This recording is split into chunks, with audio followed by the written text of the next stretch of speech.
All right, Psalms 1 in unison. Shabbat shalom to everybody. Let's get it in with the Most High's permission. Psalms 1. Blessed is the man that walketh not in the counsel of the ungodly, nor standeth in the way of sinners, nor sitteth in the seat of the scornful. But his delight is in the law of the Lord, and in his law does he meditate day and night. And he shall be like a tree planted by the rivers of water, that bringeth forth fruit in his season.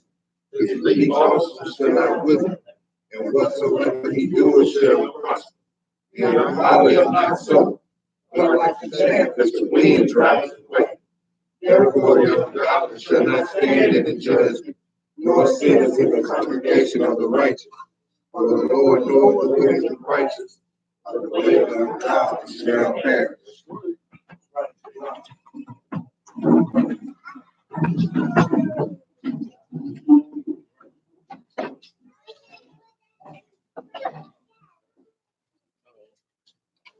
Like to say Shabbat Shalom, fam.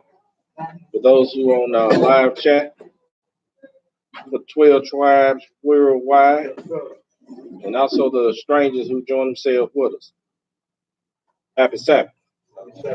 We're going to deal with this lesson that we dealt with last week. This is a part 2 of the family structure according to the Most High Yah. Let me get on here right quick. We're going to deal with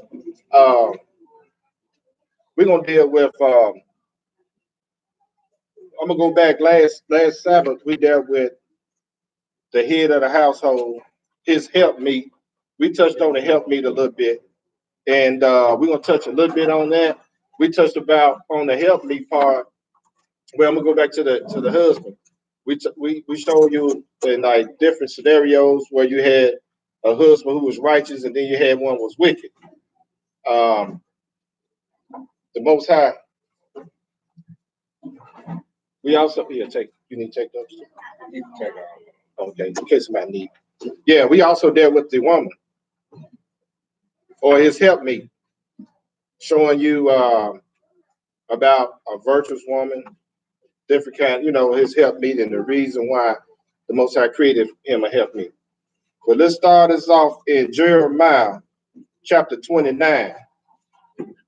Jeremiah chapter 29. This is a continuation from the lesson we did last week. What we're gonna deal with, we're gonna touch on the virtuous woman part.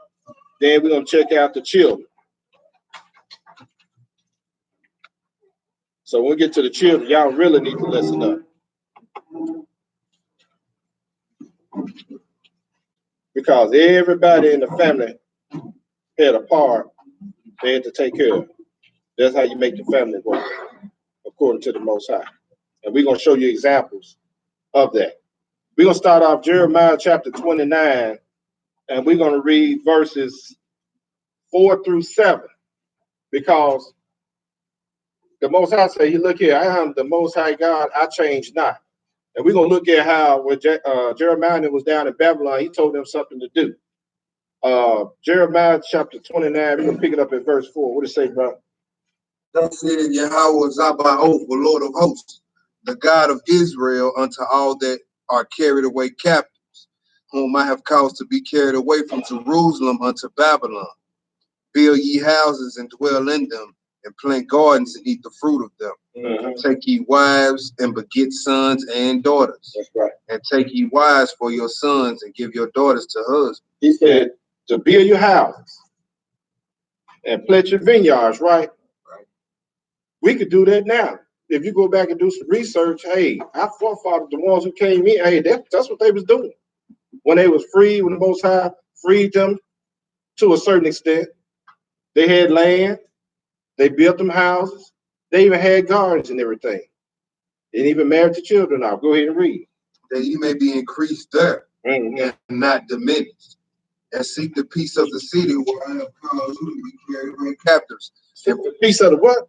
Seek the peace of the city. So we should be our children, we should be out partaking in riots and stuff, when the police kill us off or whatever they do, we shouldn't be out there clowning and carrying on. We shouldn't be out there hollering, kill America. You know what I'm saying? I wish Lord sent a big tornado through Memphis. Well, we all through Memphis, huh? We live in Memphis, right? He said, seek the peace of the people. Go ahead and read. He said, look here, you pray for peace. You know, it could be craziness going all around you, but you got peace of wherever you dwell. So he told them to go build your houses, plant your vineyard, marry your children off so they can continue on, right? And seek the peace of the city. Let's look at the help me one more time. Proverbs 31. We're gonna pick it up at 10. Sister Lane, we said, hey, you gonna get us this weekend? Yeah. Here we go.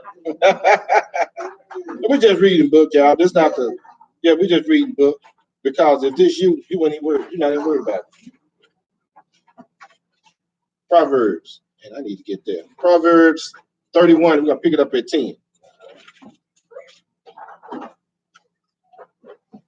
Now you gotta ask yourself, am I a virtuous woman? Let's look up that word virtuous. You need you can use this if you want. I got the we're gonna read something right quick. Hold on, I gotta do the blue. Here you go, right here. You used to the blue letter.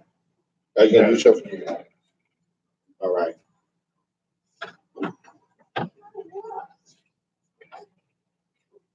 Let's look up this word virtuous. And then we're gonna get into the script. You need my brother?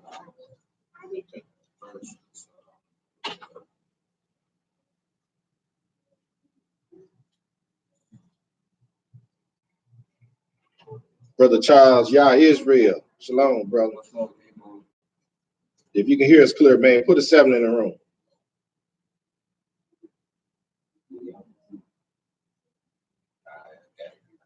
All right, brother T gonna read this definition of virtuous. Mm-hmm. H2428. It means strength, biblical outline of biblical usage, strength, might, efficiency, wealth, army, strength, ability, efficiency, wealth, force, army. Strong's definitions, probably a force, whether men, means of, or other resources, an army, wealth, virtue, valor, strength, able, activity, band of men, soldiers, company, great forces, goods, hosts, might, power, riches, strength, strong, substance, Right. valor, virtuous, and worthy. Worthy. Yeah. Right. So let's get into this. Let's read Proverbs 31. We're gonna pick it up at 10. What does it say, my brother? Verse 10, it says, who can find a virtuous woman? Mm-hmm. For her price is far above rubies. The heart of her husband doth safely trust in her, so that he shall have no need of spoil. She will do him good and not evil all the days of her life. She will do him good and not evil all the days of her life. She seeketh wool and flax, and worketh willingly with her hands. Yeah, she ain't lazy. She is like merchant ships. She bringeth her food from afar. She riseth also while it is yet night, and giveth meat to her household.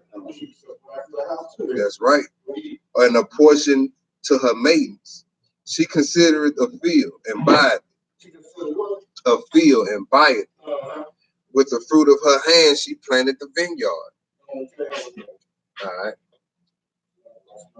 Verse 17. Okay, with the fruit of her hand, she go out there with that land she bought. She planted a vineyard in. Go ahead and read. She girded her loins with strength and strengthened her loins. She perceived that her merchandise is good. Her candle goeth not out by night. Working in that. Go ahead and read. She laid her hands to the spindle, and her hands hold the distaff. Go ahead and read. She stretches out her hand to the poor, yea, she reaching forth her hands to the needy. She helping out other people. Go ahead and read. She is not afraid of the snow for her household, for all her household are clothed scarlet. Take care of the family. Go ahead. She maketh herself coverings of tapestry. Her clothing is silk and purple. Go ahead. Her husband is known in the gates, when he sitteth among the elders of the land. She maketh fine linen and selleth it, and delivereth girdles unto the merchant. Hey, you see that woman helping out? Sisters, go ahead and read. She opened up her mouth with wisdom. With wisdom, and in her tongue is the law of kindness. So she ain't talking all crazy. She's talking about folk all the time. Giving the bad advice to the young women. Go ahead and read. She looketh well to the ways of her household, and eateth not the bread of idleness. So wow. Just sitting around just, I don't got nothing to do. Let me see what I can get into. I'm bored. Facebook all day, all in everybody's business. Yeah. Idleness, right? Yes, sir. It says her children arise up and call her blessed. They can't wait to get up. Mama, I love you, Mama. Go ahead and read. Her husband also praises her. Yes, sir. Many daughters have done virtuous, but thou excellest them all. They good, whatever, but you on top of them. Verse 30. Yes, verse 30. Favor is deceitful and beauty is vain.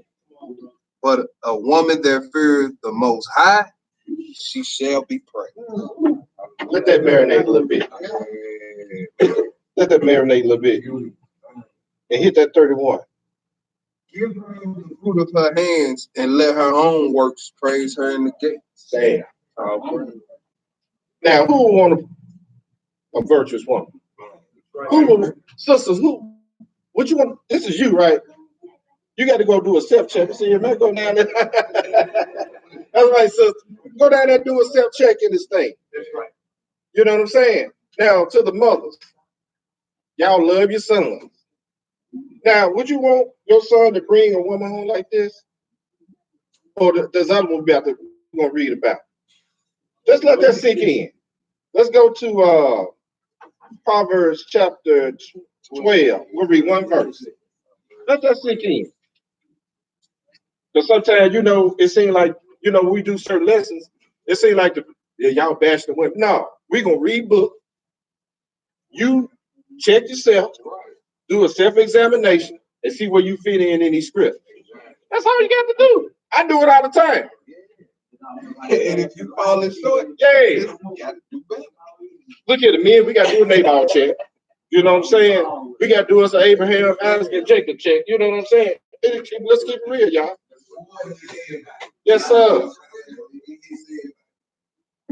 Y'all, hey, I love the Lord. Okay. If you say you love the Lord, you love the Most High Yah, you know what I'm saying? Okay, then. These are his words. So let's do a self-check on it. Proverbs 12 and one verse. What do you say, my brother? Yeah. She that maketh ashamed is as rottenness in his bones. Boy. It's like a flesh-eating disease. Man, I'm talking about deep down, you be like, man, you ever see him like, she come, man. Hey, man, I know some dude, man, man, you drive by past my house, man. Man, is that tough? Woo. Yeah. You ain't gonna be able to do nothing at work, arguing with her. Yeah. Everywhere arguing. I'm talking about, look, y'all don't want that. I'm telling you what I know. Man. Hey, the profession I was in, and we used to work 24 hours. Boy, there's some hard cursing, some profanity slung around that place. Hey, I need to take 2 hours emergency. What you get ready to go do? I just heard you arguing 30 minutes ago. So wherever you get ready to go is not good. He said that she is a rottenness to her bone.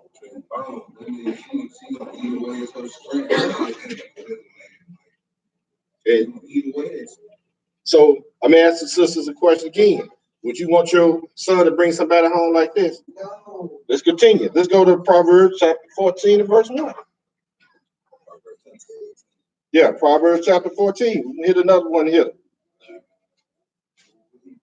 You know how, you had your son, this is my strong man. You know, you want your strong man to grow up and bring somebody home like that? No.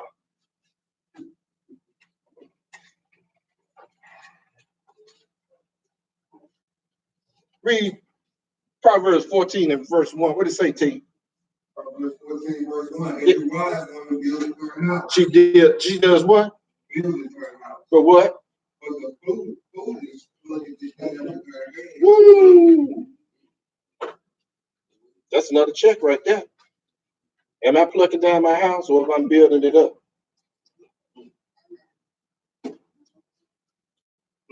Building it up don't mean that you're running the household. You plugging it down because it's out of order. Now, if a joker nayballing, he got to be checked. Am I lying? That's when you step in and say, hey, nayball. I'm just trying to, no, don't do that. I'm just chatting around. I'm fun around, y'all. But I'm serious, look, hey, sometimes you got to check. You got to check. You got to check. With the word. With the word. Not your emotions. That's right. Ecclesiasticus. Let's go into the Apocrypha. Let me go there. Let's go into the Apocrypha. And let's do a little read. All praise to the Most High Yah. All praise.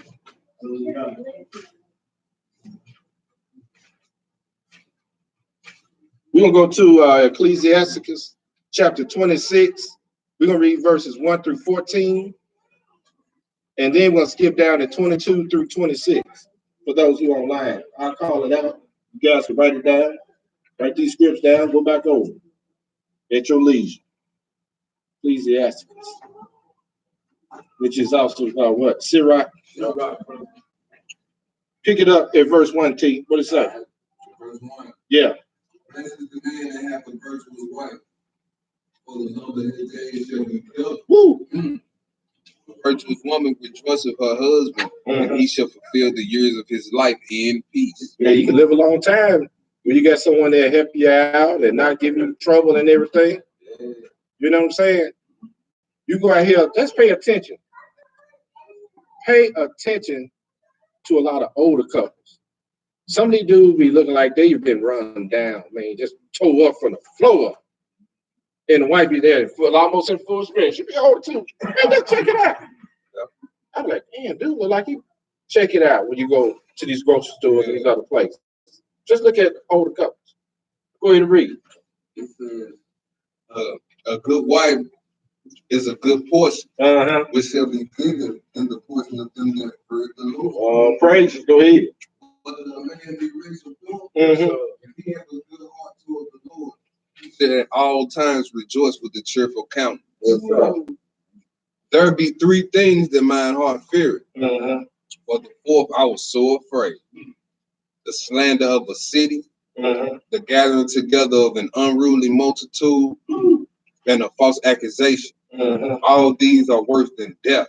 But a grief of heart and sorrow is a woman that is jealous over another woman, and a scourge of the tongue which communicateth with all. Marinate a little bit. But sometimes, you know what? I know sometimes y'all be jealous of some of y'all friends. You understand? Because they might be getting some material gains or whatever it is. They may get promotions. You never know. Yeah. See, a virtuous woman, she ain't in no contest with no woman. Her number one focus is take care of that home. Go ahead and read, bro. Verse 7. Yeah. An evil wife is a yoke shaken to and fro. And he that have hold of her is as though we held a scorpion. You never know when the poison gonna hit you. You heard me? Man, he basically saying this bitch, you let her go on her way. Like, why would you go and pick a scorpion up? you might well go and let her on by her way. Somebody shaking. Yeah. That's rough, that man. Yeah, an evil wife. So if she's shaking the yoke, that means she got the control. She pulling you even direction. You know what I'm saying? It's like then if you try to control it, then now it done went too far. She already got by the kahunas. That's why I say it's like you holding a scorpion. You might as well let her go on by her way. Household. Yeah. You know what I'm saying? T-Boogie Space. Go ahead and read. We verse 8. A drunken woman. Yeah. And a gatter abroad cause great anger. Ooh, that's friendly woman right there. And she will not cover her own shame. You know, you got some jokers, man. Well, they ain't shame. They ain't got no shame in nothing, man. So get a little hit of that wine or something, and they just get the. And then you be looking at the hub like, dude, you want to check that? A gatter abroad. She married. She taken, but she like to still be on the scene and dress like she's single. Yeah. You know what I'm saying? Gatter abroad, man. It said that causes great anger. Go ahead. All right, verse. Listen, you had your hand up back here.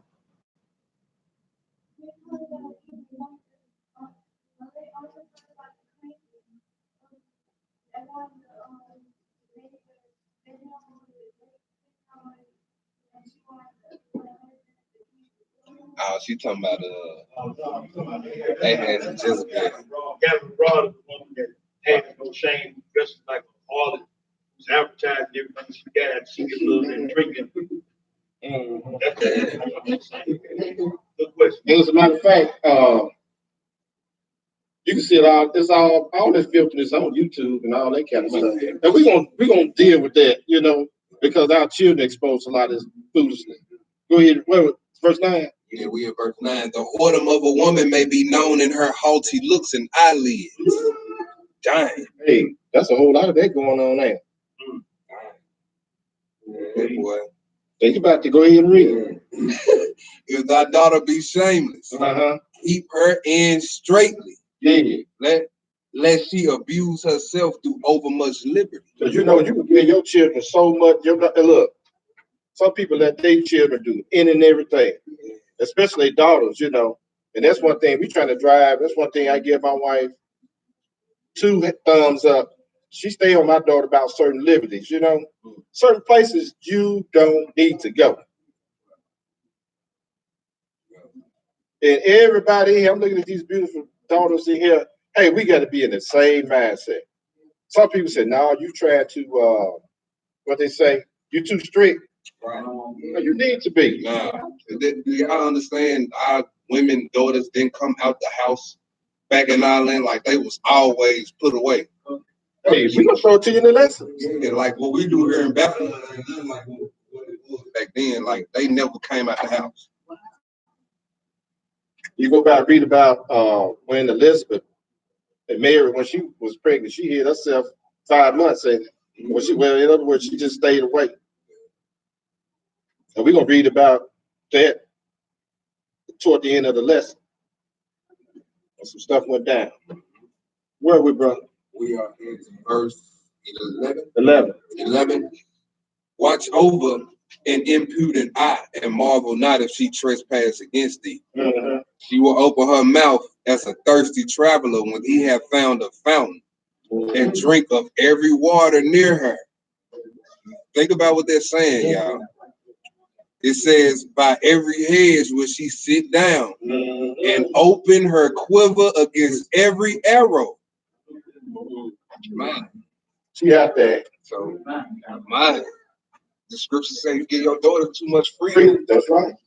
Oh, just let her have fun. She's young. Okay. Multiple partner crap. Yeah. Now you wonder why your daughter got these unclean. Well, you don't know it's unclean spirit. You said something wrong with her. Unclean spirits, people. Go ahead and read. The grace of a wife, the light of her husband, and her discretion will fatten his bone. A silent and loving woman is a gift of the Lord. Yes, sir. And there is nothing so much worth as a mind well instructed. That was verse 14. We skip it down to 22 now. Let's get down to 22. And harlot shall be accounted as spittle. What? Harlot shall be accounted as spittle. Because we are supposed to be raising our daughters. Like in the script say, hey, there should be no whores of the daughters of Zion. We're gonna read that. But a married woman is a tower against death to her husband. Hey, because we supposed to be marrying our daughters off. Our daughters supposed to be no harlot out here. And then it says a married woman is a tower against death to her husband. We can't.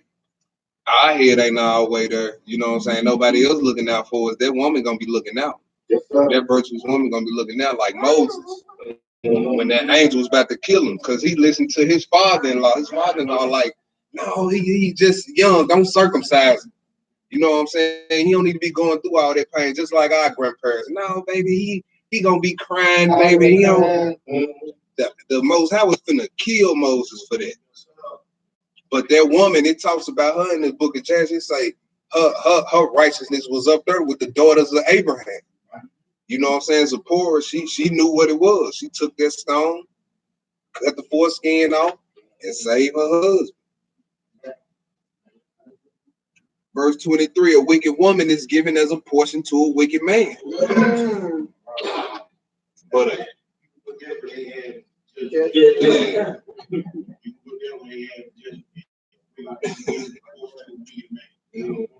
but a godly woman is given to him that fears the Lord.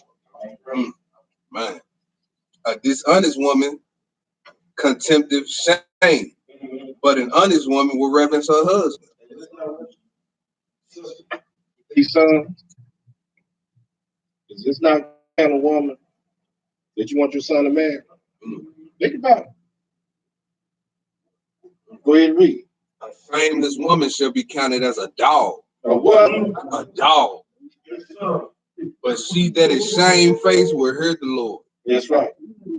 Verse 26. Uh-huh. A woman that honoreth her husband shall be judged wise of all. But she that dishonoreth him in her pride shall be counted ungodly of all. A woman. Go ahead and read. A woman that honoreth her husband shall be judged wise of all. Now, you can't be neighborling that or foolish or, doing all this other stuff on a continuous basis. Right. It says, what I'm saying is you still got to honor him, though. You talking about a righteous brother. Go ahead.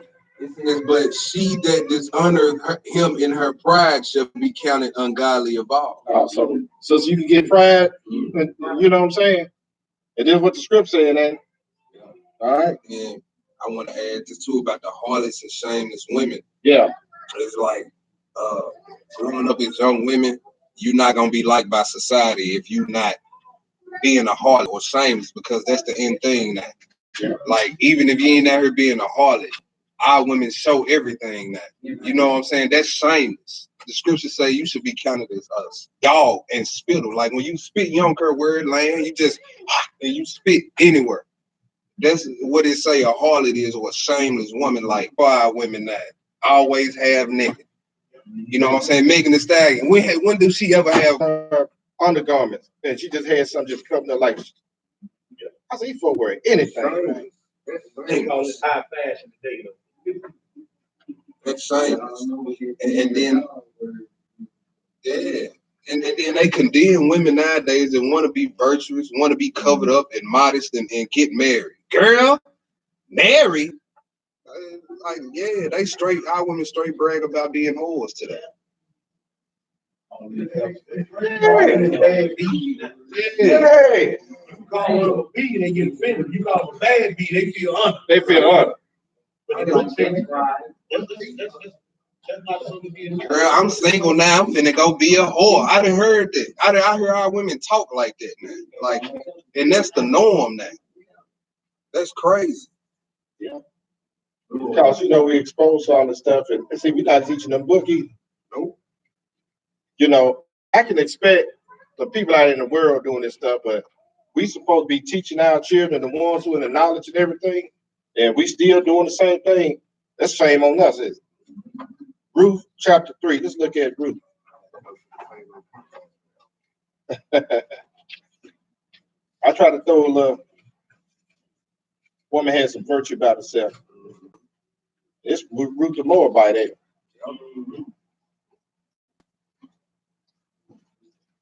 With your teeth. Had to go to the table of content. We just dealing with the family. We buffering on YouTube. Are we buffering? That what Charles said. Are we straighten that, Charles?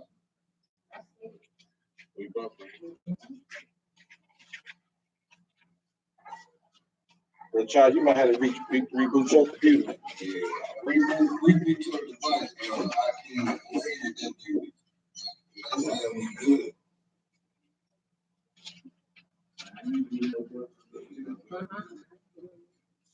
The book of Ruth, chapter 3.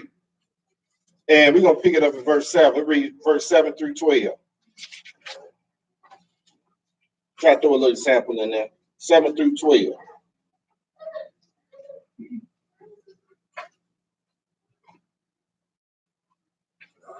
Go ahead and read. And when Boaz had eaten and drank and drunk, and his heart was merry, he went to lie down at the end of the heap of corn. And she came softly and uncovered his feet and laid her down. And it came to pass at midnight that the man was afraid and turned himself, and behold, a woman lay at his feet. And he said, Who art thou? And she answered, I am Ruth, thine handmaid. Spread therefore thy skirt over thy handmaid, for thou art a near kinsman. And he keep going. All right. And he said, Blessed be thou of the Lord, my daughter, for thou hast shown more kindness in the latter end than at the beginning, inasmuch as thou followest not young men, whether poor or rich. And now, my daughter, fear not. I will do to thee all that thou requirest. For all the city of my people doth know that thou art a virtuous woman. And now it is true that I am thy near kinsman, howbeit there is a kinsman nearer than I. Yeah, but he had it. He's like, get this one, because everybody know you virtuous. She took care of him. That's what type of wife that you want, brother. And sons. Let's look at children. Let's get to the children. Let's go to Exodus chapter 20. Exodus chapter 20. Because we're supposed to be doing something with these children we had. We once was children, right? To our parents. We got our own now. Exodus chapter 20 and verse 12. One verse. What to say, bro? Honor thy father and thy mother, that thy days may be long upon the land which the Lord thy God giveth thee. Yeah, I hear that. That's even talking to us too. You hear that, young children? Let's go to Ephesians chapter 6. It said, honor your father and mother, that your days may be long upon the earth. Now, you got some rules for children to treat their parents any kind of way. Matter of fact, they're killing their parents. And these are straight monsters here. Should put that in the lesson, should. Ephesians chapter 6, we'll read verses 1 through 4.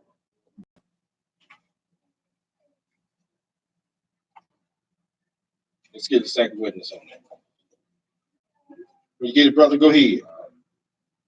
Children, obey your parents in the Lord, for this is right.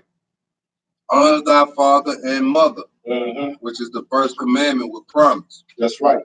That it may be well with thee, and thou mayest live long on the earth. Say it again. He said in the new. Said it all in the new. Go ahead. And ye fathers, provoke not your children to wrath, but bring them up in the nurture and admonition. He said, look here, don't provoke your children to anger. Don't mistreat your children. Take care of your children. How can you provoke your children to wrath? Leaving, mistreating the mother, abandoning the house. What else?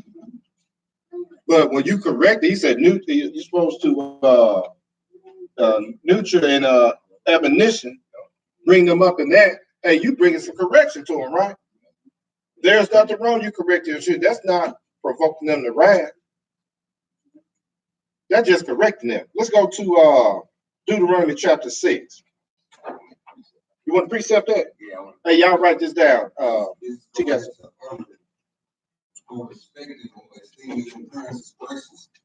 I know a lot of us come from a single parent household. Mm. You know what I'm saying?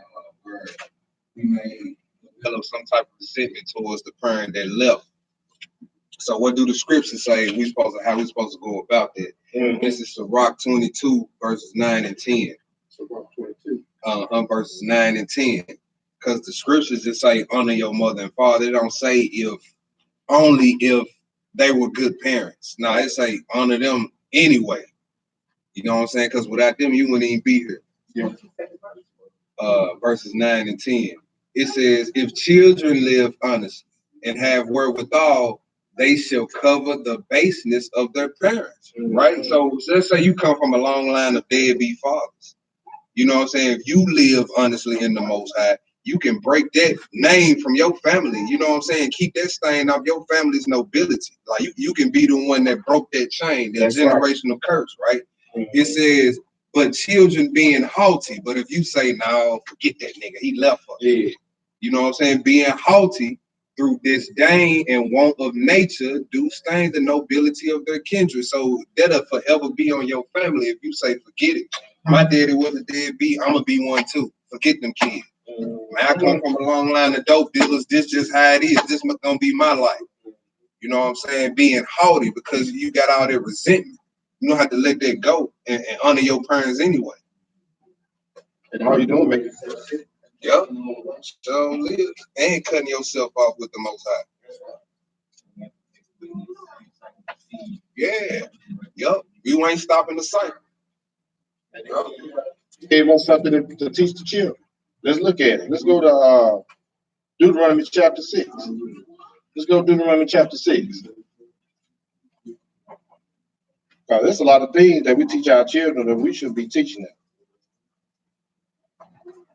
I don't want to be responsible for teaching my children wrong. You know, there's certain things that you got your spiritual part that you got to teach the children, then you got your corner side. You know, you got to go to school and get your education and learn a trade, go out to college for some people and learn a certain skill set so you can be able to take care of yourself. You got that. But let's look at our number one job. Deuteronomy chapter 6, we're going to read verses 1 through 7. What does it say, my brother? Now these are the commandments, the statutes, and the judgments which the Lord your God commanded to teach you, that ye might do them in the land whether ye go to possess it. They don't care where you are. You're supposed to be doing this. Go ahead. That thou mightest fear the Lord thy God to keep all his statutes and his commandments, which I command thee, thou and thy son and thy son's sons, all the days of thy life. Okay, well, I wonder why he put daughter in there. We're going to find out. Because one thing about it is we supposed to be raising up leaders to continue this thing on. And then you talking about head of the household. Because the men's supposed to teach the women, right? Go ahead and read. Therefore, O Israel, and observe to do it, that it may be well with thee, and that ye may increase mightily, as the Lord God of thy fathers have promised thee, in the land that floweth with milk and honey. That's right, because we look here. Let's think about forefathers took care of their business. They gave away our inheritance. That's our real inheritance. Never got to fight back and try to get it. Go ahead and read. Hear, O Israel, the Lord our God is one Lord. And thou shalt love the Lord thy God with all thine heart, with all thine soul, and with all thy might. This is what we're supposed to be teaching to our son and our sons, so they're supposed to be passing this thing on down. Go ahead and read. And these words which I command thee this day shall be in thine heart. Thou shalt teach them diligently unto thy children, and shalt talk of them when thou sittest in thine house. That's right. And when thou walkest by the way, and when thou liest down, and when thou risest up. It's all day long. You're supposed to be teaching them this all day, every day. And he said, teach it to your son's son, because we're supposed to be raising up kings and priests. We got to keep this thing going. Because when he leave your house, he's supposed to know how to find a virtuous woman to marry. We're going to deal with the doggone this deal. Let's go to Proverbs 22. Now, you got, like I said, you got your corner side for as an education to operate, to go out to college and whatever trade school or any type of skill set. If you know how to hunt, fish, plant, agriculture, whatever. But this right here is number one.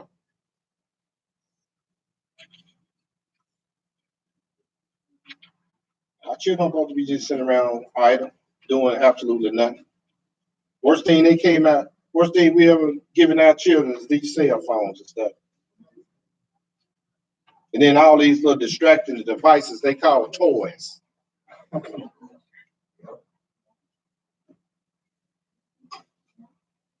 You got grown men, 50, 60 years old, still playing with, yeah.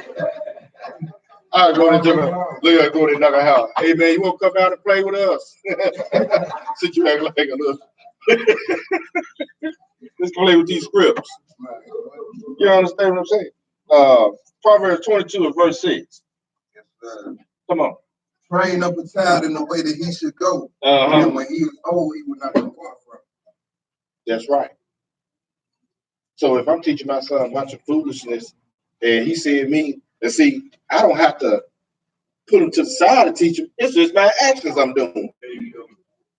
If they see me, and children are not stupid, y'all. They get to take stuff and like, they joke their heads out of it. Daddy sure like talking to sister such and such. Sister such and such are always in daddy's face. You know what I'm saying? My brother be over there, and mom and them over there giggling, they just do all the time. You know, it'll be all okay. You know what I'm saying? There's certain things, hey, we be teaching the children. And look at here. Who's gonna be responsible for that?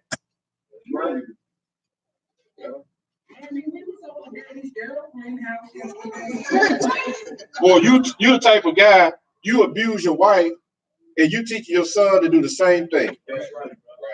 Or the wife, she abusing the husband, guess who's gonna pick up those traits? The daughter.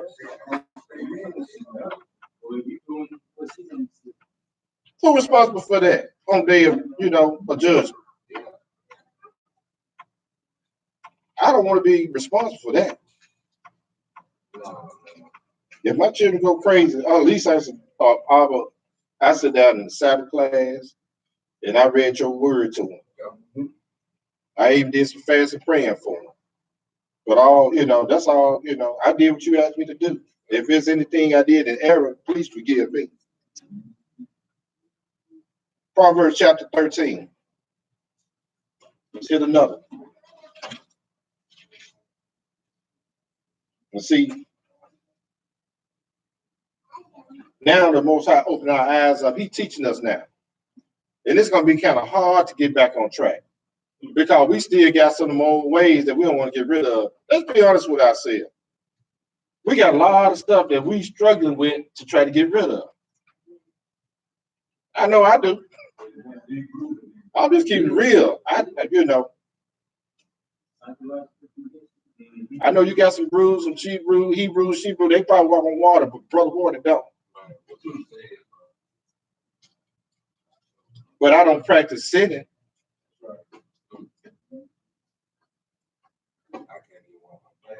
Man, I can't even hydroplane. You hear me?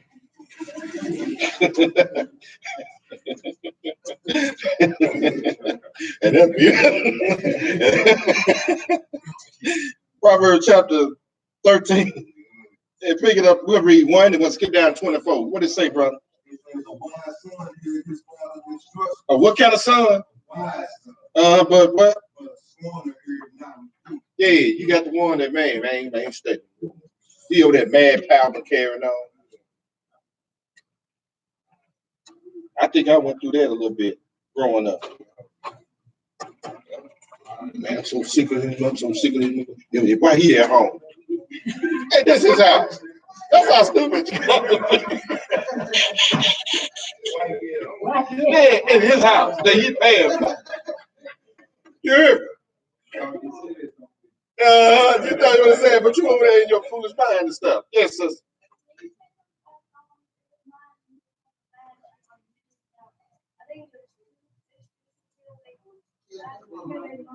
Right. Yeah, right. Yeah. Yeah.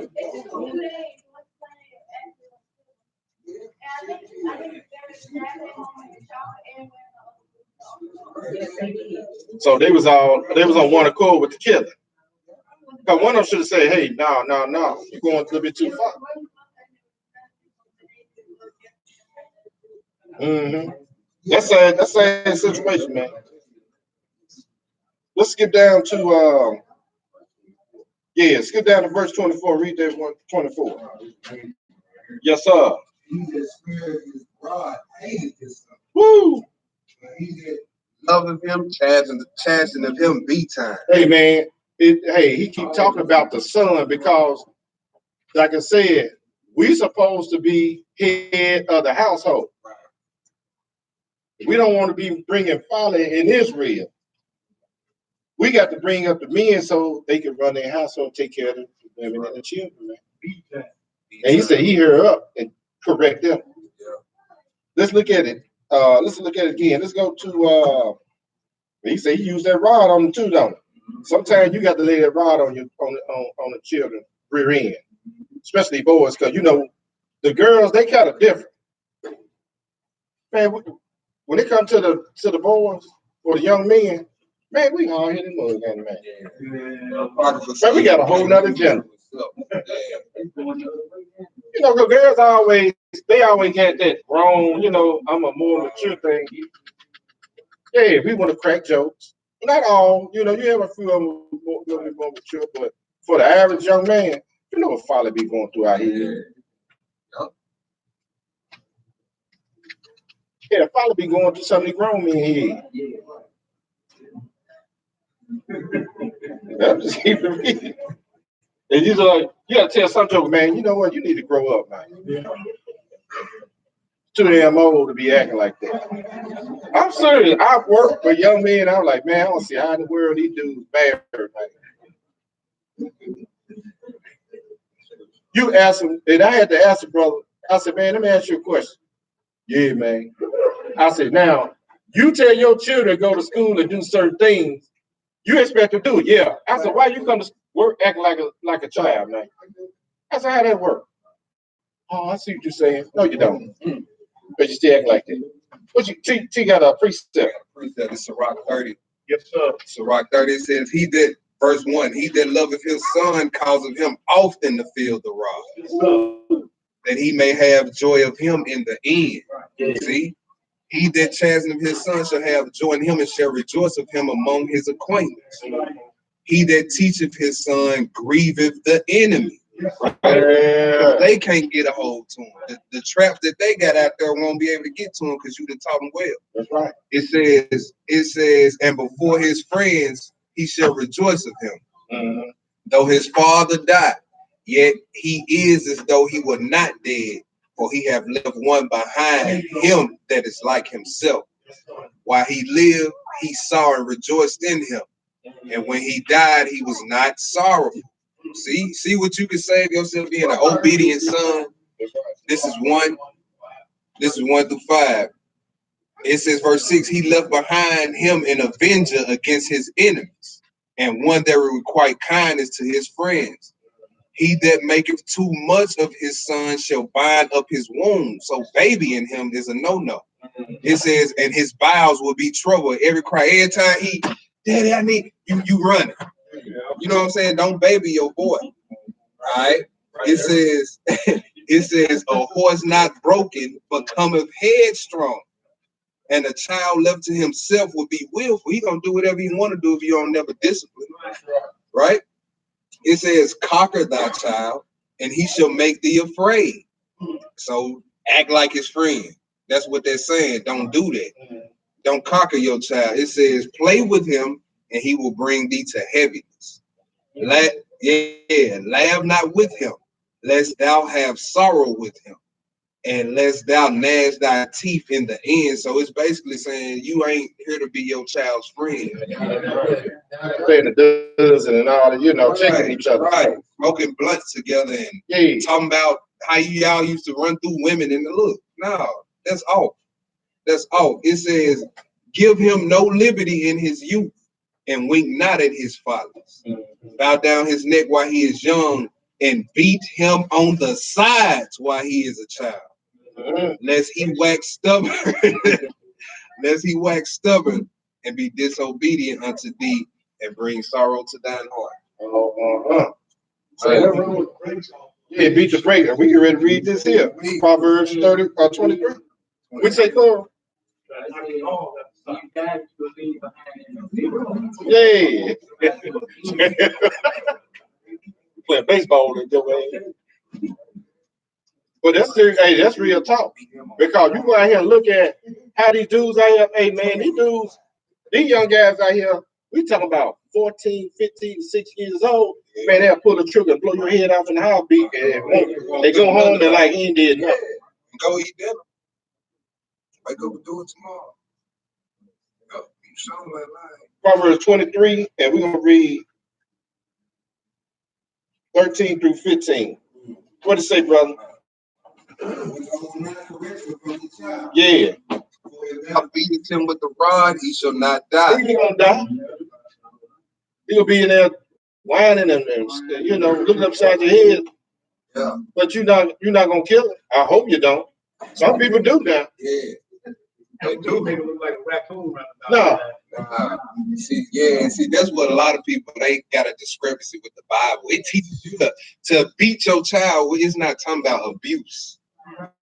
It's talking about correction and discipline. That's what it's talking about. So like, you know, my son said, when he come back, he gonna rule this nation with a rod of iron, right? Right. So in other words, I ain't putting up with your fools. Right. Right. That's right.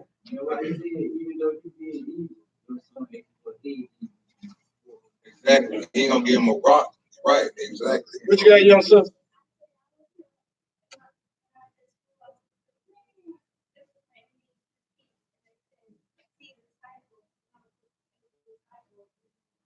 That's right. Same word. A disciple has to have this to be a disciple. You see what I'm saying? That's right. So, what's the next verse say, brother? Verse 14. Thou shalt beat him with the rod, and shall deliver his soul from hell. That's right. What's the 15? 15. My son, if thine heart be wise, my heart shall rejoice, even mine. That's right. Because you wise, you listen to the instruction of your father. That's right. Let's move a little farther. Let's go to Hebrews chapter 12. Look at it again. Look at it.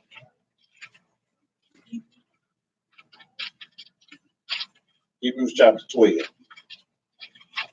We got to, you know what? We got to keep ourselves and our sons in check, man. Because you don't want to raise up a childish son.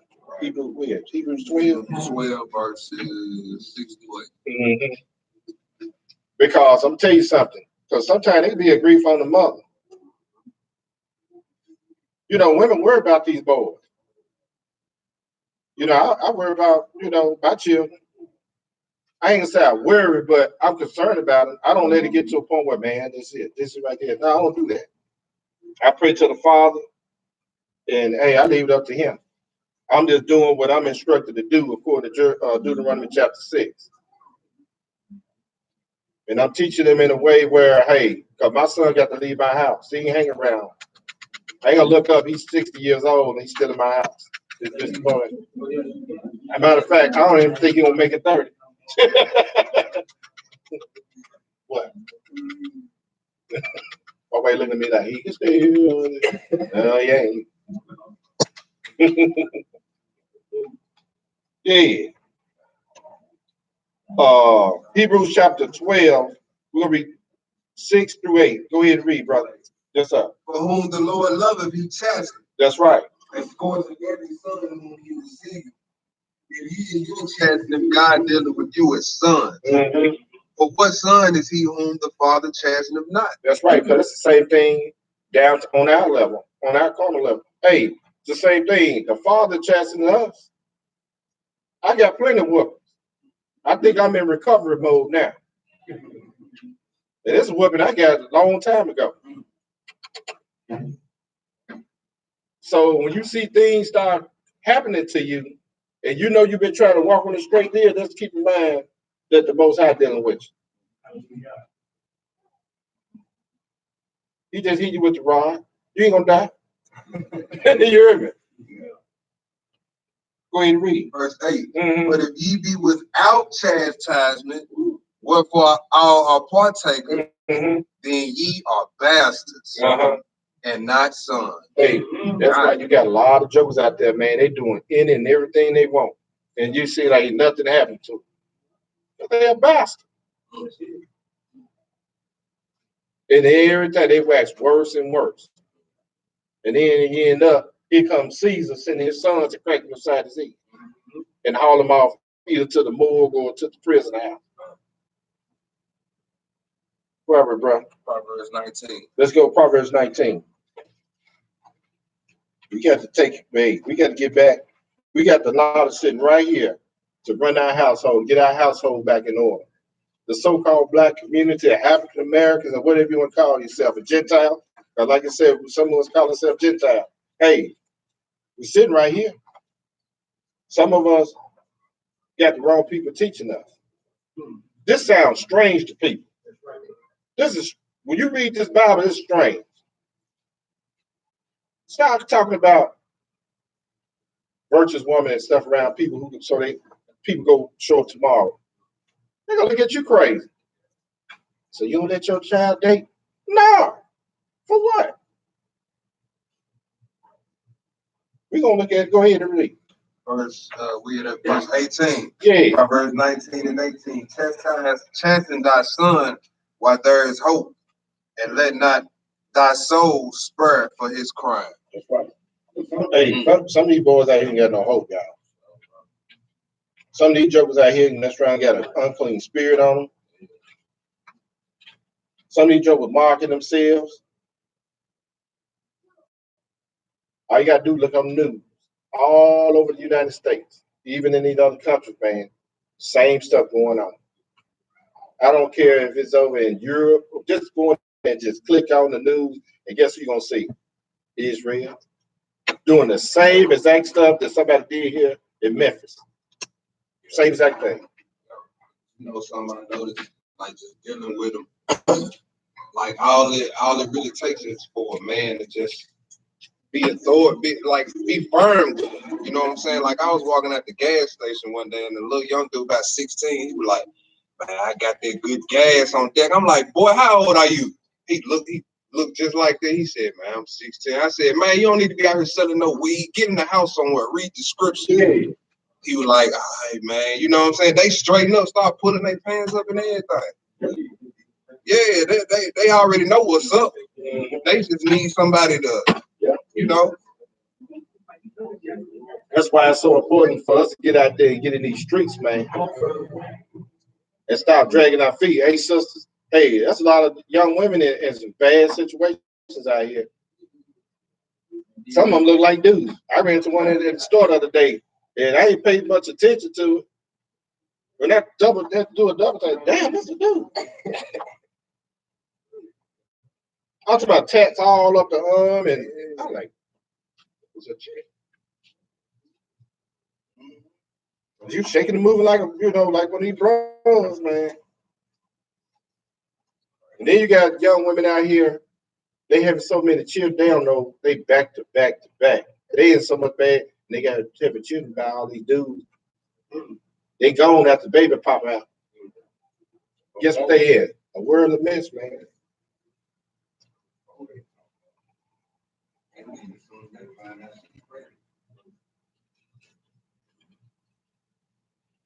And you see a lot of young people out here, they homeless too. They homeless. Proverbs 29 and 1 verse 17. Still dealing with the son. There's a lot of scripture here about the son. Go ahead and read. Yes, sir. Correct thy son, and he shall give thee rest. Uh-huh. Yea, he shall give delight unto thy soul. That's right. Because you know your son, when you correct them and they start acting right, hey man, it's just blessing. But you know how your child get to acting all crazy and stuff, be grieving you like, what's this joke on him? Let's keep it real, y'all. Your children can work your last nerve sometimes. Let's go into Ecclesiastes. Let's go back to the park. Let's go back to the park, yeah. Let me pull it up.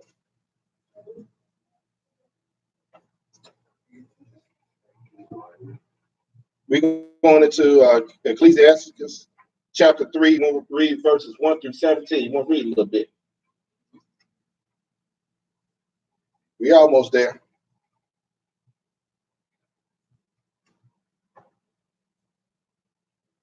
Chapter 3 and verse 1 through 17. This right here got some fatness to it. Go ahead and read, bro. Permit your father, O children, and do thereafter that ye may be safe. For the Lord have given the father honor over the children, Right. and have confirmed the authority of the mother over the son. Whosoever honoreth his father maketh an atonement for sins. Yeah. Hey, when you go and read the 10, the first thing to say, honor thy father, thy mother, right? Is the father first. Go ahead and read. I'm gonna read that verse over. Whoso honoreth his father maketh an atonement for sins. And he that honoreth his mother is as one that layeth up treasure. See how that thing's still in order. But you still got to honor both father and mother. Think about a lot of jokers out there not doing that. Right. Go ahead and read. Whoso honoreth father shall have joy of his own children. And when he maketh his prayer, he shall be heard. Hey, Job did that. Hey, Job loved his children. He prayed over them, even though they had something else going on, but he loved his children. You want to add something to that, my brother? Yeah, he said, whoso honor his father shall have joy of his own children. So it's like opposites of everything, right? Like that scripture says, if you honor your father, you should have joy of your children. So what if you don't? If you don't, your children gonna give you the same problems you gave your folks. Look at David's son Absalom. yeah. Because of what David did, his son was like, dang, I'm finna do that too, and David paid for it. Eli and his sons. You know what I'm saying? He didn't rebuke his sons like he was supposed to, so the Most High dealt with him for that. See?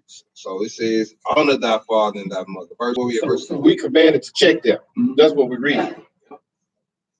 I mean, as a parent, it's good for you in the long run. That's right. You know what I'm saying? You won't be all stressed out all the time over it. Wait. It says, and he that is obedient unto the Lord shall be a comfort to his mother. He that feareth the Lord will honor his father and will do service unto his parents as his masters. Wow. Yeah. Honor thy father and mother, both in word and deed. So all that mama mouth, again, whatever you honor them. All that mumbling and carrying on, murmuring and carrying on. Cut that out. Go ahead. That a blessing may come upon thee from them. Hey, you know, to be good. Hey, sometimes you get a little reward on. Get the right stuff. You be do good, you get a little reward every now and then. We buffering? Yeah. Go ahead and read, bro. It verse 9. Uh-huh. The blessing of the father established the houses of the children. Yes, sir. But the curse of the mother rooteth out foundations. Glory not in the dishonor of thy father, for thy father's dishonor is no glory unto thee. For the glory of man is from the honor of his father, and the mother in dishonor is a reproach to the children. My son, help thy father in his age, and grieveth him not as long as he liveth. Hey, we're gonna give you some examples how the father's sons was helping their fathers out. Go ahead and read. And if his understanding fail, have patience with him. Yeah. Have patience with him. Not, oh, this nigga don't know nothing no more. He over the hill. Get on out the way and let us jump. Nah, it said have patience with him, right? And despise him not when thou art in thy full strength. Yeah, you done got old. Yeah. Like Fred and Lamar. They arguing all the time, ain't it? That's just a lot of y'all don't know nothing about that, but you know, we get it. Go ahead and read. For the relieving of thy father shall not be forgotten. And instead of sins, it shall be added to build thee up. Wow. And in the day of thine affliction, it shall be remembered. Thy sins also shall melt away as the ice in the fair warm weather. He that forsaketh his father is a blasphemer, and he that angereth his mother is cursed. Cursed of God. Look at it. Read that one more time. They got to hear this. Everybody in here that's a child. It says, he that forsaketh his father is a blasphemer, and he that angereth his mother is cursed of God. Man. Man. Yes, sir. Let that sink in. Let that marinate. That's. Go ahead, my brother. Verse 17. My son, go on with thy business in meekness. So shall thou be beloved of him that is approved. That's right. Man. Yes, sir. Come on with it. Proverbs 30 and 17. Let me read it. It says, the eye that mocketh at his father and despiseth to obey his mother, the ravens of the valley shall pick it out, and the young eagle shall eat it. No, raven eagles are birds. You got a dead body. In my backyard. Dead body. Big boy. You got an eagle out there with your mother, father, rolling your eyes, talking about your lips. That's awful. You ready for the key. Yep. That's awful. Yep. That's right. Hey, man, Most High ain't playing. Hey, a lot of them.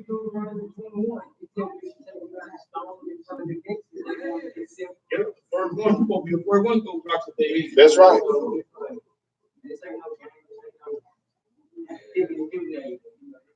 If we still saw that judgment being in the earth for disobeying our parents and talking back, it wouldn't be none of that. And there's so many scripts in here. Look here, I showed them I had like 3. Man, I had so many scriptures, man. We could have did 75 scripts, man, and counting. But you know what I'm saying? But I try to take the most, the ones that are gonna help us out. I mean, it's hitting like steel right there. That's enough to marinate on. Where are we, bro? We are Genesis. Genesis 4. Let's go to Genesis chapter 4. Genesis chapter 4, read 2 verses.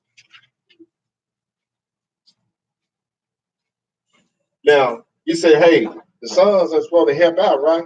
They was helping their fathers. A good son will anyway. Sure, we gonna, they got responsibilities and things they supposed to do to help out the household.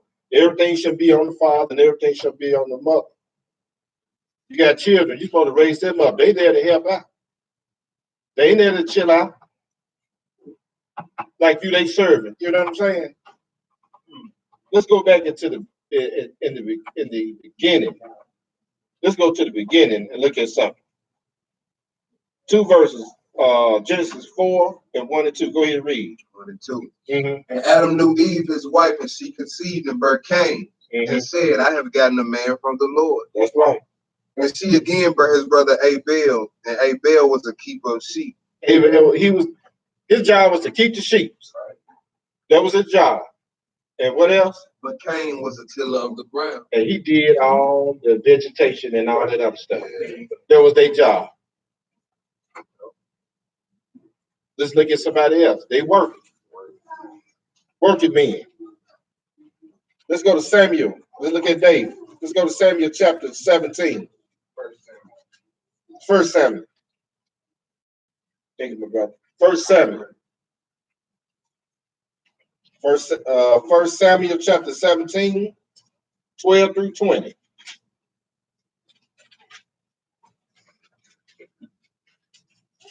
Yeah, children, you got to put them to work. Because if you don't, them children gonna work you, and they ain't gonna want to do nothing. It's gonna be hard to get rid of them jokers.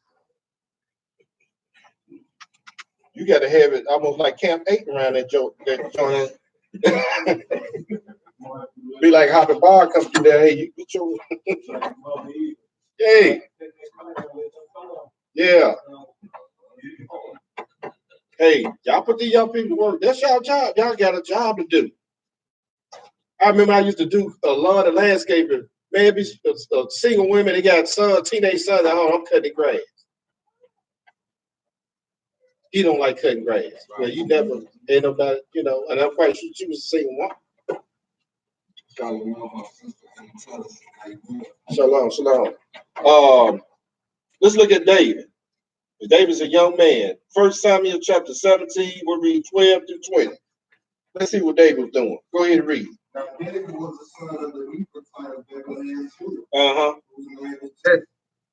And he had 8 sons, and the man went among men for an old man in the days of Saul. Yeah, his sons. Go ahead and read. And the 3 eldest sons of Jesse went and followed Saul to the battle. And the names of his 3 sons that went to the battle were Eliab, the firstborn, and next unto him Abinadab, and the third Shema. So these 3 elder sons, they went out to war with Saul. Go ahead. And David was the youngest, and the 3 eldest followed Saul. But when David went and returned from Saul to feed his father's sheep at Bethlehem, David attended the sheep. That was a job. Go ahead and read. And the Philistine drew near morning and evening and presented himself 40 days. Go ahead. And Jesse said unto David his son, take now for thy brethren an ephah of this parched corn, and these 10 loaves, and run to the camp to thy brethren. Okay, they ain't gonna do that. I don't feel like it. Let's see what David did. And carry these 10 cheeses unto the captain of their 1,000. What those brothers doing? Why they ain't doing it? Why I got to do it? Let's see what David did. And look how thy brethren fare, and take their pledge. Now Saul and they and all men of Israel were in the valley of Eli fighting with the Philistines. Now, David's good boy in this story. What did he do? David rose up early in the morning and left the sheep with a keeper. Hey, he didn't even abandon his job. He had somebody else to pick up that slack while he was gone. Yeah, he's a shepherd, knowing how to handle the sheep. That's right. He was taught that. Go ahead and read. And took and went, as Jesse had commanded him. So he did what his daddy told him to do, right? Right. Go ahead and read. And he came to the trench as the host was going forth to the fight, and shouted for the battle. For Israel and the Philistines had put the battle in array, army against army. Okay, right there. I didn't want to read that and show you, hey, David was the keeper of the sheep. And then his father ordered him, hey, take this food down into your brethren. David got up early in the morning and had somebody else to take up his slack, because that work still needs to be done. And he obeyed his father and went down there and delivered them goods. You ain't see nowhere in the script where he was murmuring and lipping on them. Because, you know why? Daddy taught him law, statutes, commandments. And number 2, he probably put that rod on a couple of times. I don't know, it's not in the story, but I'm just saying he knew. They got the work done. Let's go a little farther. Let's go to let's look Matthew 21. Let's look at a parable. Something, we made it too easy for the children nowadays. And then they think they're entitled to certain things, but you're not producing, you're not helping out. Some of y'all can help out by reducing some of y'all meals. Y'all got to eat 10 meals a day. You got a snack. You got a snack, breakfast, snack lunch, snack from the snack. Man, me tearing them groceries up, man. I ain't realize how much money I cost until I got my own house. I had to buy my own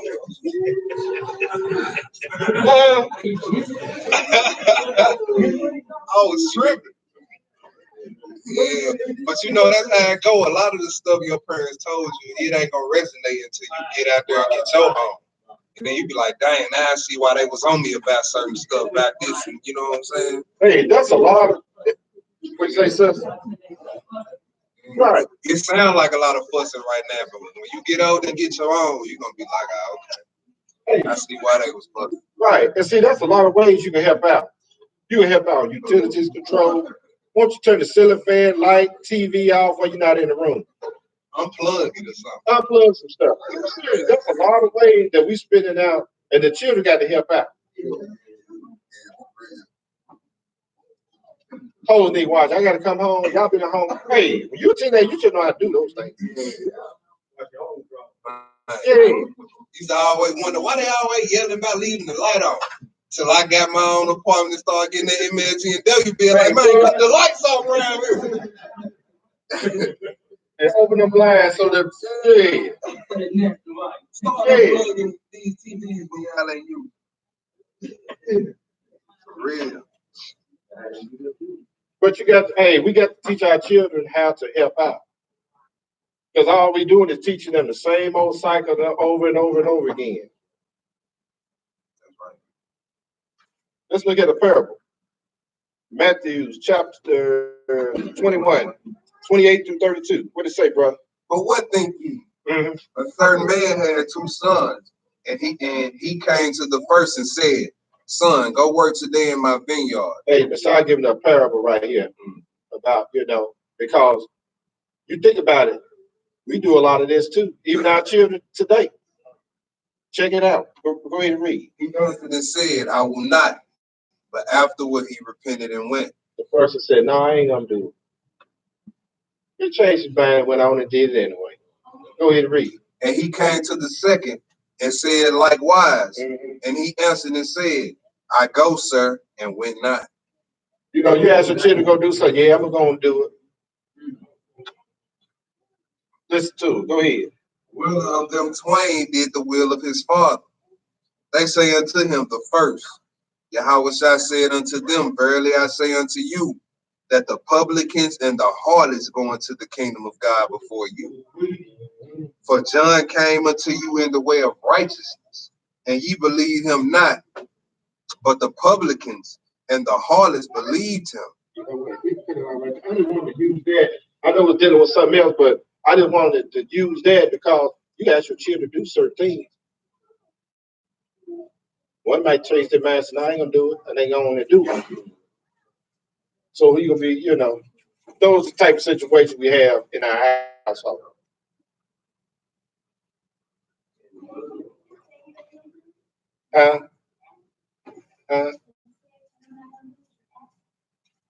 Well, you tell them, look here, this is what I want done.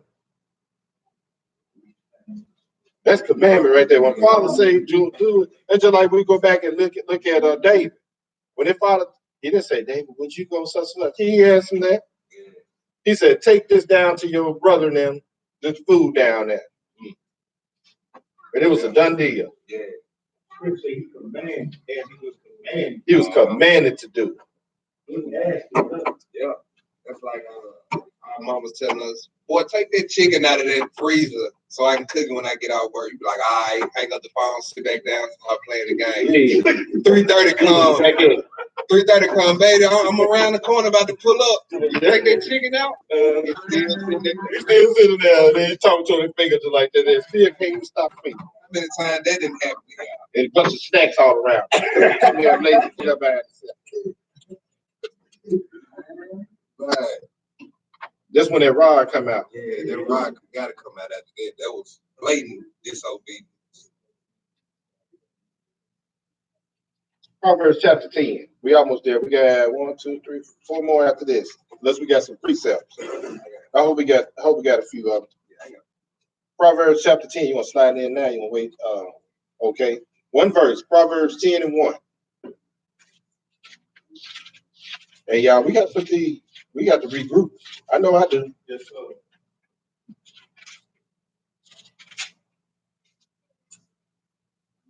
Proverbs 21.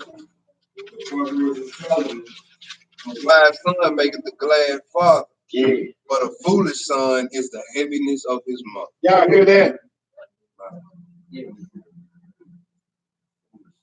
A foolish son.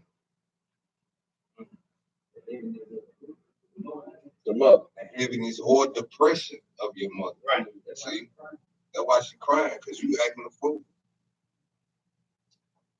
Hey, you know, hey, these mothers be going through some things, man, with these children, man, especially boys.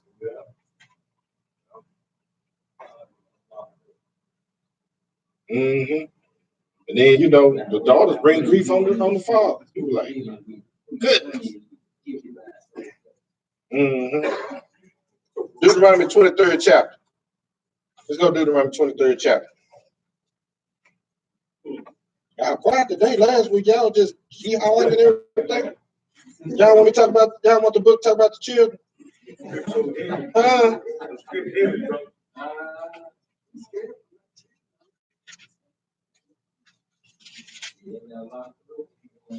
Hey, man, we got to get ourselves in order. Men, we got to get ourselves in order. Hey, help me. Y'all got to get yourself in order. If y'all say y'all love the Most High God and Son Yeshua, hey, if y'all want to make this kingdom, we got to get ourselves in order. And that's on serious tip, man. According to this book, not according to what we think we should do. Even though we got that authority to run the household, but like you said, that's when you come together and say, hey, let's look at this thing and see if this thing good for the household. When it comes down to our children, I don't deal with everybody. I'm not going to allow my children to deal with just any and everybody. If I see my son or daughter going off, I need to find out who you've been hanging out with, because that's not the behavior around here. You done caught yourself a spirit somewhere, and I need to know who you dealing with. It don't even matter. I still need to know. I can pinpoint. Blah, blah, blah, blah, blah, blah, blah, blah. All I got to do is sit and look. Like, there it is right there. Deuteronomy 23, 17 and 18. What you say, bro? There should be no war of the daughters of Israel. No, sir. Nor sodomite of the sons of Israel. Hey, we don't raise whores and yes, sir. Like we had on the feed last night. Putting out some.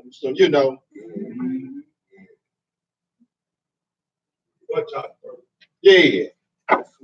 That ain't going down in Israel. Let's go to verse 18.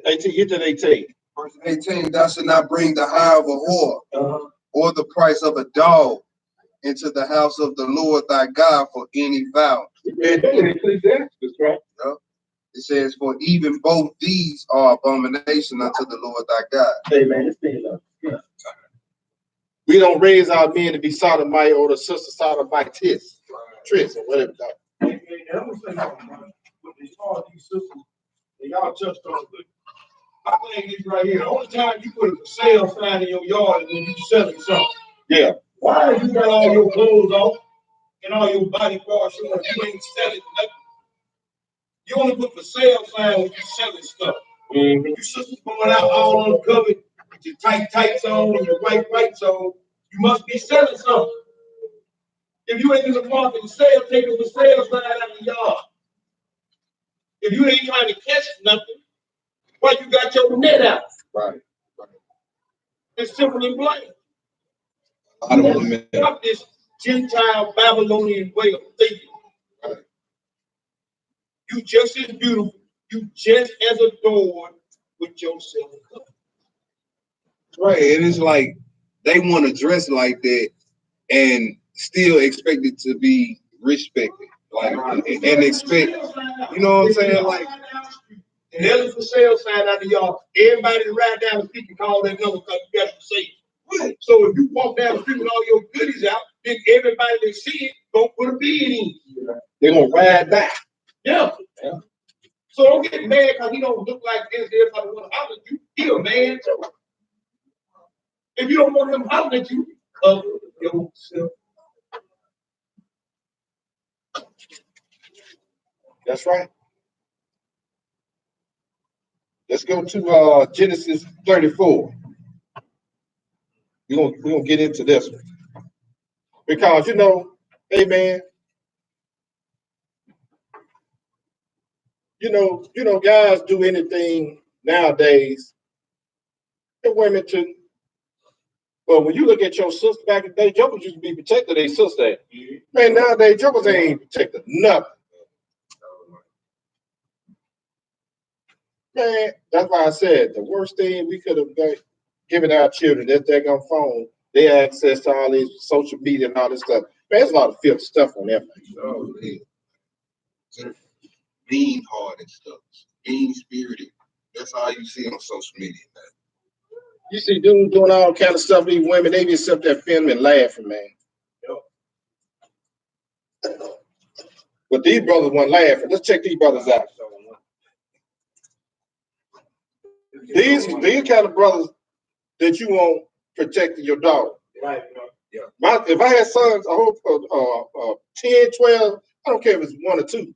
Hey, this is how you take care of your sister. Read that. This is Genesis 34, verse 1.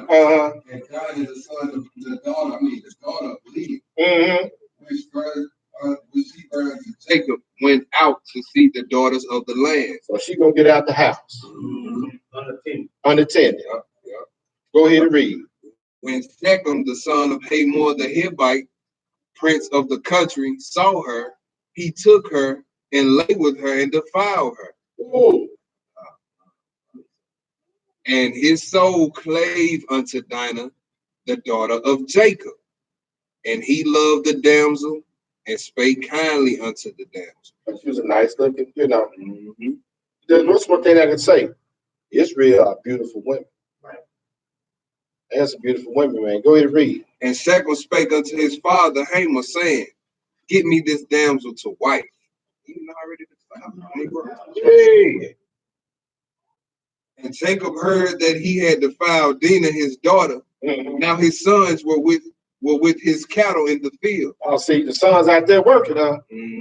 Go ahead and read. And Jacob held his peace until they will come. See, first of all, dude, you out of order. Right. You go touching my daughter, you didn't come to see me first. Right. Now the brothers out there in the field, they out there and they working. They ain't around the house doing whatever. They doing the work. Go ahead. Yeah. It says, you had verse 6. Yes, sir. Shechem went out to Jacob to commune. And the sons of Jacob came out of the field when they heard it. Hey, y'all, check this out. And the men were grieved, and they were very wroth because he had wrought folly in Israel, lying with Jacob's daughter, which thing ought not to be done. Y'all hear that? Y'all belong to another nation. Y'all should be dealing with my daughter, my sister like that. And them brother was hot. Nowadays, these jokers make fun and jokes out of it. Now all of them, just these silly little boys that never grew up. Go ahead and read. And Hamor commune with them, saying, the soul of my son longeth for your daughter. I pray you, give him to wife, and make ye marriages with us, and give your daughters unto us, and take our daughters unto you. And ye shall dwell with us, and the land shall and the land shall be before you. dwell and trade ye therein, and get ye possessions therein. Oh, now they want to make a little deal now. Because that father probably knew, man, you know, I got to go ahead and try to make peace with these people. Go ahead and read. You know. Yes, sir. Shechem said unto her father, and Shechem said unto her father, that should be his father. Yeah. And unto her brethren, let me find grace in your eyes, and what ye shall say unto me, I will give. Yeah. And me never ask so much dowry and gift, and I will give according as ye say unto me, but give me the damsel to wife. And the sons of Jacob answered Shechem and Hamor his father deceitfully, and said, because he had defiled their sister. And they said unto them, we cannot do this thing to give our sister to one that is uncircumcised, for that were a reproach unto us. But in this will we consider unto you, if ye will be as we be, that every male of you be circumcised, then will we give our daughters unto you, and we will take your daughters to us, and we will dwell with you, and we will become one people. And one thing about these brothers, they thinking they got a plan. Go ahead and read. Right. It says, but if we will not hearken unto us to be circumcised, then we will take our daughter and we will be gone. And their words pleased Hamor and Shechem, Hamor's son. And the young man deferred not to do the thing because he had delight in Jacob's daughter, and he was more honorable than all his house of his father. And Hamor and Shechem, his son, came unto the gate of the city and communed with the men of their city, saying, these men are peaceable with us, and therefore let them dwell in the land and trade therein. For the land, behold, it is large enough for them. Let us take their daughters to us for wives, and let us give them our daughters. They weren't interested in that. No. That's what they thought. Right. Keep reading. Right. It says, only herein will the men consent unto us for to dwell with us, to be one people. If every male among us be circumcised as they are circumcised, shall not their cattle and their substance and every beast of theirs be ours? Only let us consent unto them, and they will dwell with us. And unto Hamor and unto Shechem his son hearkened all that went out of the gate of his city. And every male was circumcised, all that went out the gate of his city. Hey, them brothers know because they've been circumcised before.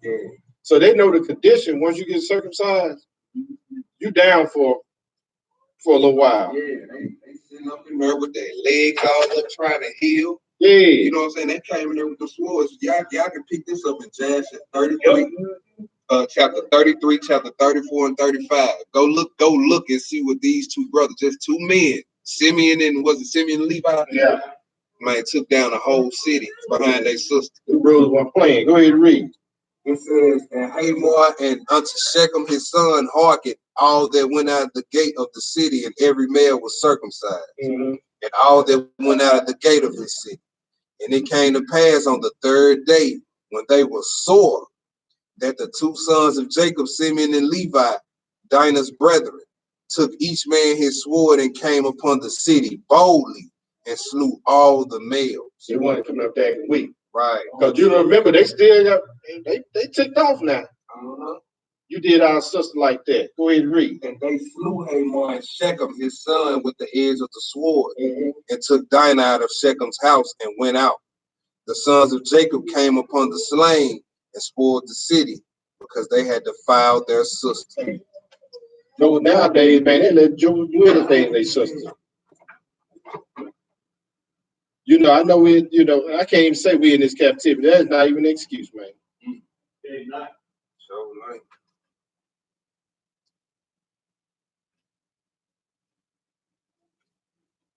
It's a good little father, man. You got anything, T? I was gonna say, now Simeon and Levi and them was wrong on one occasion, because they let all those men get circumcised, which means they came into the covenant basically, and you killed. You know what I'm saying? So that was wrong. You know what I'm saying? If you was gonna do all that, you shouldn't have told them to get circumcised. Yeah, so you read the rest of that. You know what I'm saying?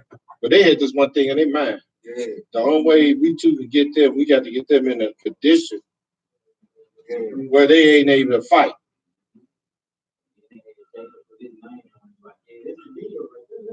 Well, he had to check him, so he checked him with Exodus chapter 2. Got one more spot. Exodus chapter 2.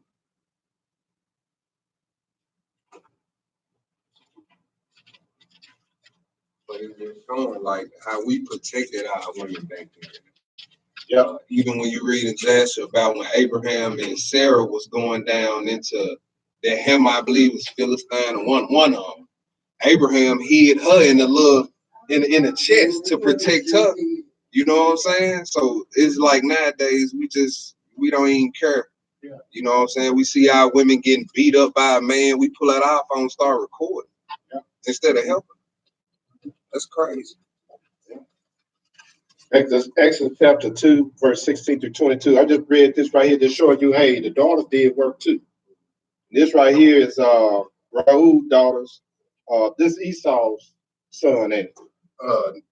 Median now. I'm talking about Raul. That's one of Abraham. Yeah. Raul. Yeah, from Keturah. Yeah, from Keturah. Now this one Moses was going down into Midian, right? Right. And he came up on these daughters.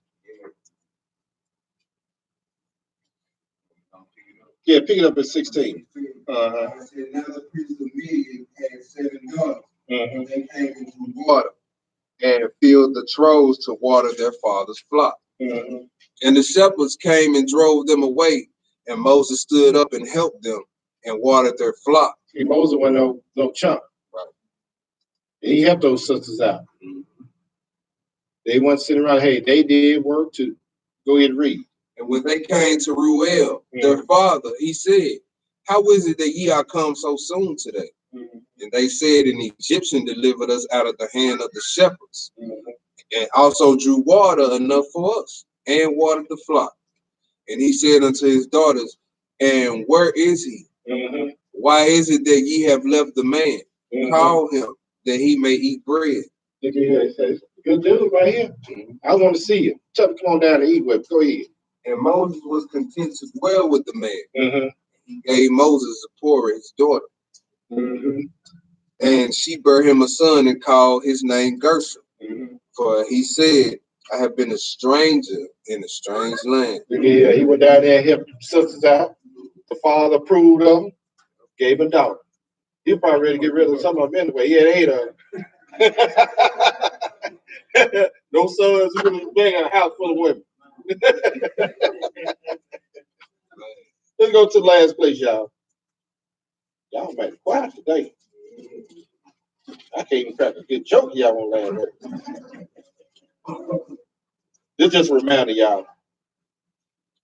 We gotta get our household. If we gonna serve the Most High, y'all, if we want things to run smooth according to His will, hey, we gotta get back to the book, right? Something that we would never taught. Much needed series because it's an all-out attack on the so-called black family structure. Yeah. They don't want the man in the house. They don't want the children obedient. They don't want the woman virtuous. You know, that's an all-out attack on us. That's right.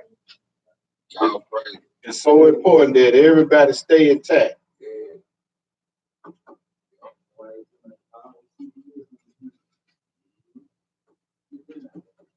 And even discipline your kids nowadays. They gotta still. We don't discipline them. Yep.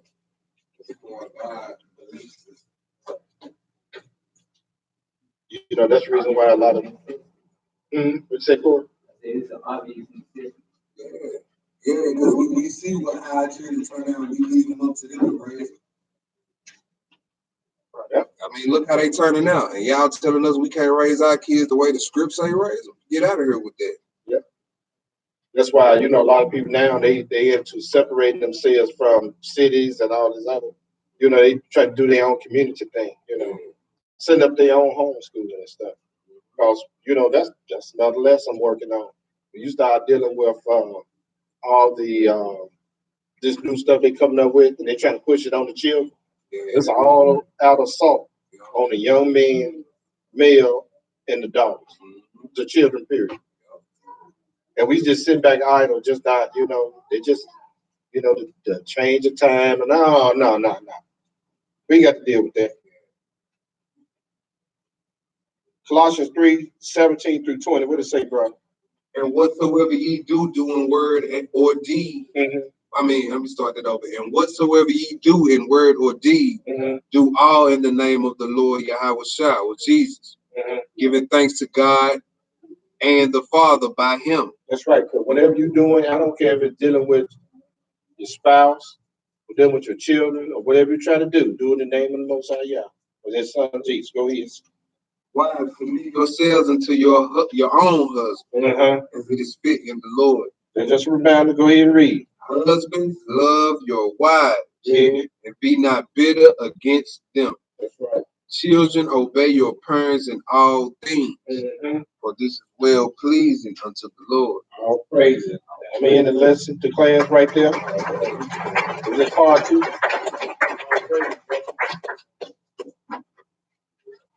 You got any announcements?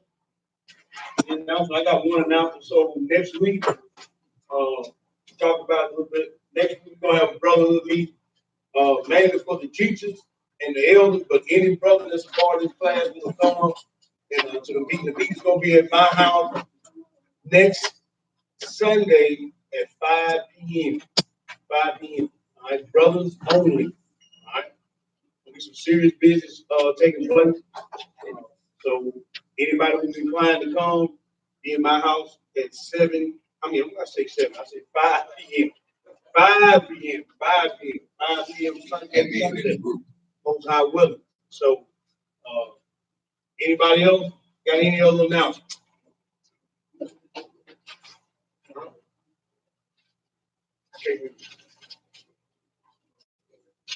Yeah. Let me turn this off. Oh, you all right? Yeah. Any other announcements? Any other announcements? I'll turn it back over to the brother. All right. We're going to go ahead and close out with the live feed, continue to run. And then, you going to do any questions and anything afterwards? Yeah, okay. Oh, yeah, we're just going to close out. And then if anybody have any questions, we got a good time? Anybody got something? Since you got something? Anybody got anything? Good man, you got something? You got something? That's your question, man. Say it again. I can barely hear you. What's the scripture? Proverbs 13:24. What hatred means? Yeah, let's get it out of the room. 24. Let me pull that up in this blue letter. We're gonna pull it up for you, okay? The scripture in Proverbs 13:24. It says, "He that spared his rod hated his son." So this is hated in the concordance. The Strong's number is H8130. And it says to hate, to be hateful, to hate of man, of God, hater, one hating, enemy, to be hated, hater of persons, of nations, of God, or wisdom, enemy, a foe, odious, hateful.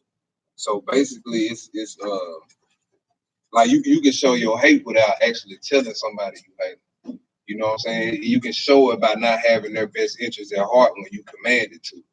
You know what I'm saying? Because us as parents is commanded to have our child's best interests at heart, and that may be disciplining them when they need it.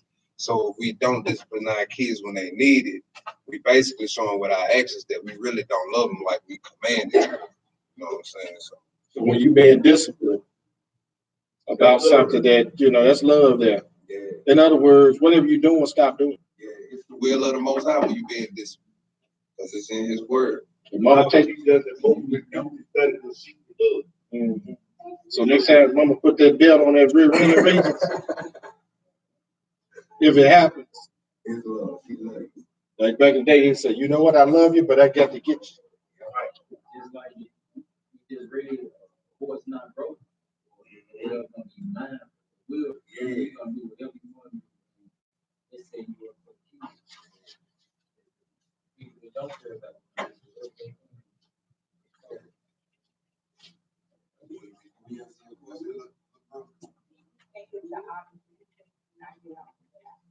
No, it ain't like that. It ain't like that.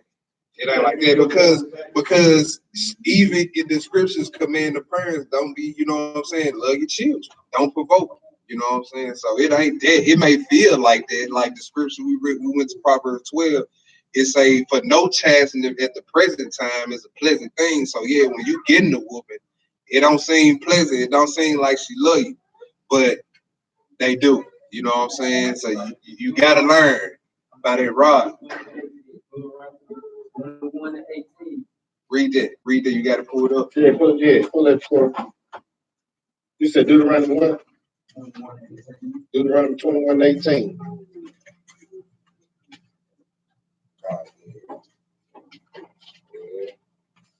Like you said, it's so many scripts we could have gone through.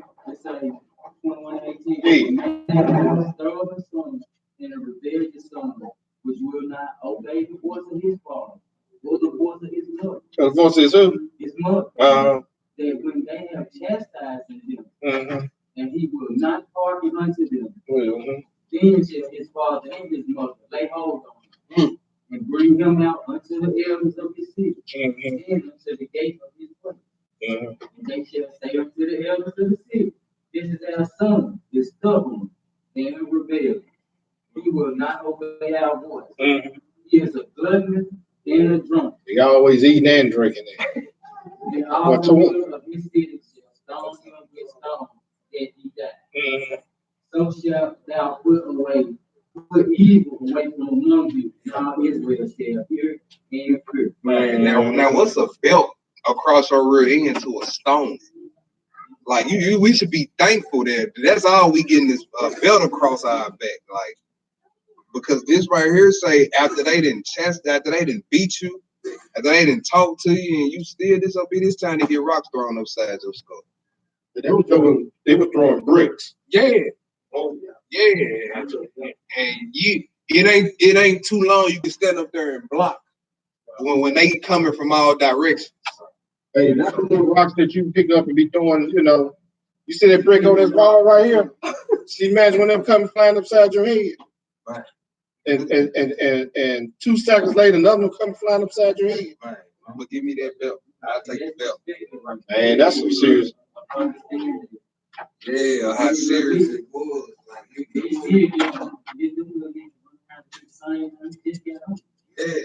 It wasn't none of that.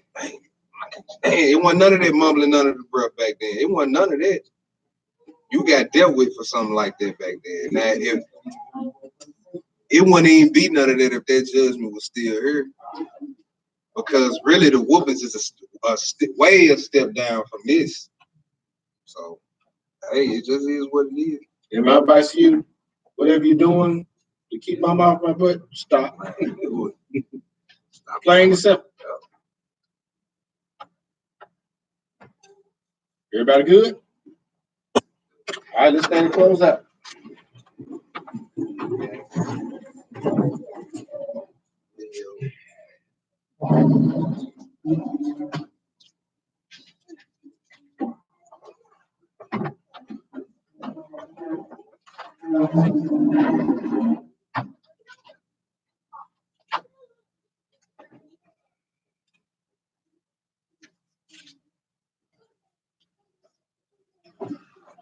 Ecclesiastes 12:13 through 14.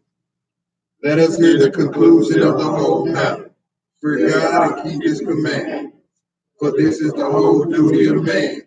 For God shall bring every work into judgment, every secret thing, whether it be good or whether it be evil. Our Father, which art in heaven, hallowed be thy name. Thy kingdom come, thy will be done in earth as it is in heaven. Give us this day our daily bread. Forgive us of our debts, as we forgive our debtors. And lead us not into temptation, but deliver us from evil.